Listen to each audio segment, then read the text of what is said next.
I spoke a word, you were singing over me. You have been so, so good to me. Before I took a breath, you breathed your life in me. You have been so, so kind. Nate Stobie here and Eddie Hamilton here with Sartell Student Council. We're sitting down with Kelly Weber and Abby Weber. They are members of the Weber family in Sartell, Minnesota. They also attend Sartell School District, and they have 4 kids that have gone through. So elaborating more on what you guys do with your lives, Abby, what are some of your common interests in high school? What do you do on a daily basis? I am on the swim and dive team and also the gymnastics team. So in the fall and winter, I'm pretty busy with those activities. Okay, awesome. Yeah, I know that you're very affiliated with Sabre Athletics. We see Abby at a lot of our sporting events. And Kelly, how has ALS impacted your family as a whole? Well, when a family member is diagnosed with ALS, everything in your life changes. Right.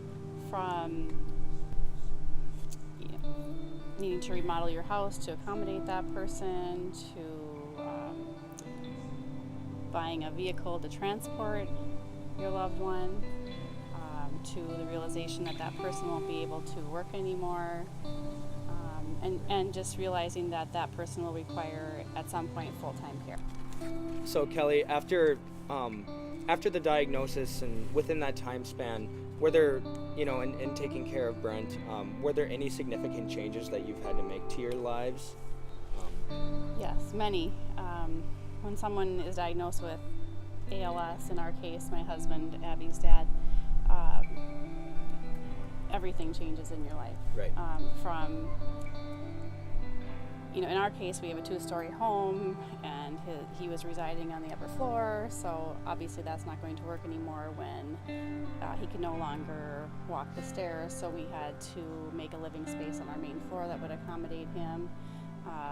We needed to purchase a vehicle to be able to transport him when he transitioned to a wheelchair.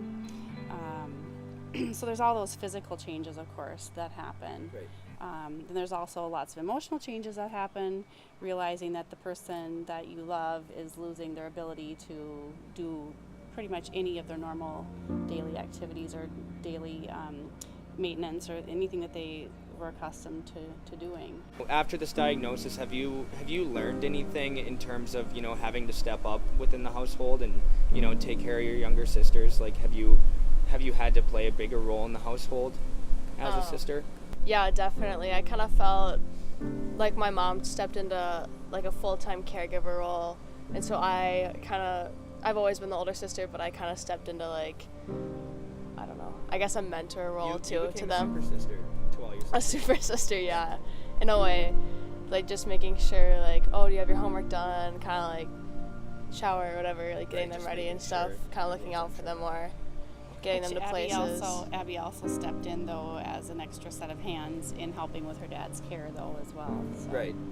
Yeah. It becomes all-consuming, actually. Your life, even though our kids' lives still revolved around school, at home, it still became ALS is our home life in every aspect. So yes, you have to get homework done, but okay, can I also help, in putting dad to bed tonight? So those are kinds of things that, yes, they're kids, but yes, they took on some adult roles to help with care. A portion of all the proceeds from the homecoming shirts will be donated to the ALS Association. What do they do? So our family benefited in many ways from the ALS Association of Minnesota.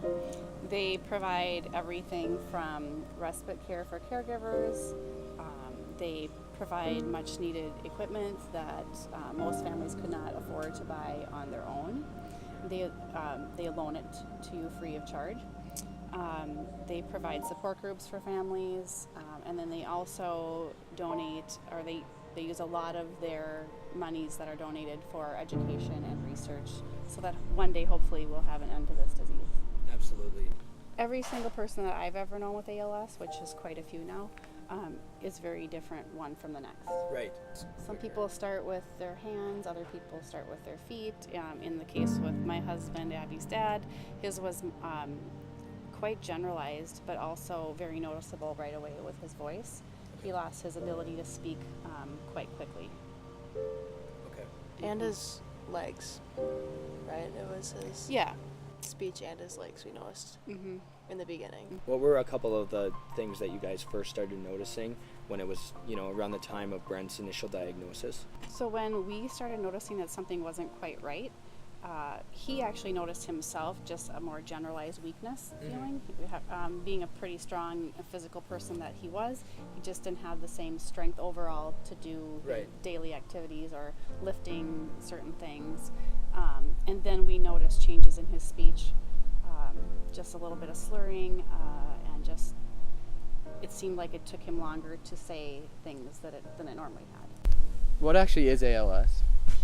So ALS is when a person's healthy motor neurons are impacted and they eventually die. So the nerves are not basically connecting to the muscles anymore, and then those muscles will weaken and lose their function. The average life expectancy is 2 to 5 years once you first notice symptoms. 90% of the cases occur without family history. So like my dad's was what they call sporadic ALS. Right. Are there other types? There is a hereditary form of ALS that affects between 5 and 10% of cases of ALS. Okay. But like Abby said, the majority of people are just what's called sporadic ALS, and it's more of a fluke. Any other statistics that that brochure had that was pretty interesting to you guys? Every 90 minutes someone is diagnosed and someone passes away from ALS. And how many people roughly in the U.S. have ALS as of right now? They say at any given time roughly 30,000 people in the U.S. are living with it. And right now there's only 3 drugs that are currently approved by the U.S. FDA to treat ALS. And they're like slow the progression of it, basically. A big part of their ALS association's funding goes toward clinical trials and things like that for different medications. And then they also donate, or they use a lot of their monies that are donated for education and research, so that one day hopefully we'll have an end to this disease.